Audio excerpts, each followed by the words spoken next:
Welcome back to Jersey Matters. I'm Larry Menti. We continue our coverage now of the 2020 election. Jersey Matters' Phil Andrews sat down with Jon Bramnick, who is the minority leader in the New Jersey Assembly, and the Republican is seriously considering a run against Phil Murphy for governor in 2021. So needless to say, a very interesting election night here in New Jersey, both locally and on the national level. And to help us dissect all of that stuff, we go to Assembly Minority Leader Jon Bramnick. And Mr. Bramnick, always great to talk to you. And was I wrong by saying that election night was a little bit crazy? As it gets crazier and crazier, people lose confidence in a system. And I worry about that because I think the system is generally honest. You know, I'm not crazy about some of the decisions of Murphy. But I got to tell you, the more people talk and challenge the system, and this is phony and this is fake, I worry about that. This is a fraud on the American public. This is an embarrassment to our country. We were getting ready to win this election. Frankly, we did win this election. We did win this election. So our goal now is to ensure the integrity for the good of this nation. This is a very big moment. This is a major fraud in our nation. We want the law to be used in a proper manner. So we'll be going to the U.S. Supreme Court. We want all voting to stop. We don't want them to find any ballots at 4 o'clock in the morning and add them to the list, okay? You have a problem with the president coming out and saying that?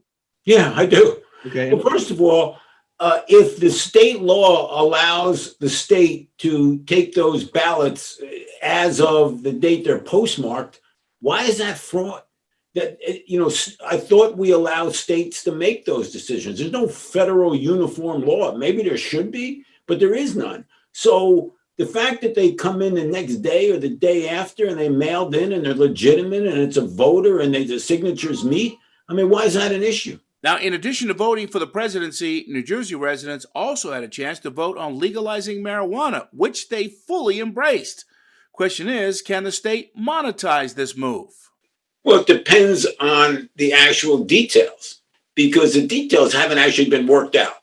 So the answer is, will it generate revenue? I'm sure it will. Okay. And will it sell? Well, it looks like marijuana is sold in other cases in other states. So the real question becomes, the devil's in the details, and that's one of the reasons I think people were concerned about voting for it. But the overwhelming people in New Jersey, like recreation marijuana. And I grew up in the '60s. Okay, so I'm not like scared of marijuana.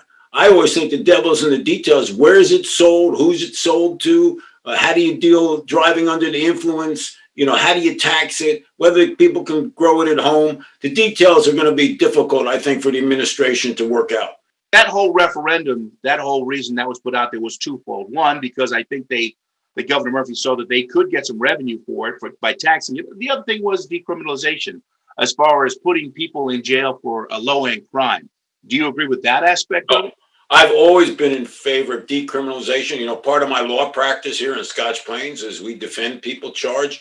And I would never want to see someone with small amounts of marijuana be charged and have a criminal record. And actually, I fought for some of these acquittals in contemplation of dismissal or what we call dismissals on low-level offenses, not only with marijuana, but in other areas as well. Now, I don't think people should have criminal records because they smoked a joint or had some marijuana.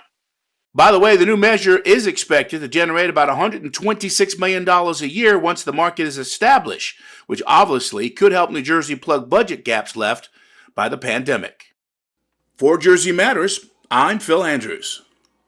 All right, thank you, Phil. When we come right back, the voters have spoken, and legalized recreational marijuana is coming to New Jersey.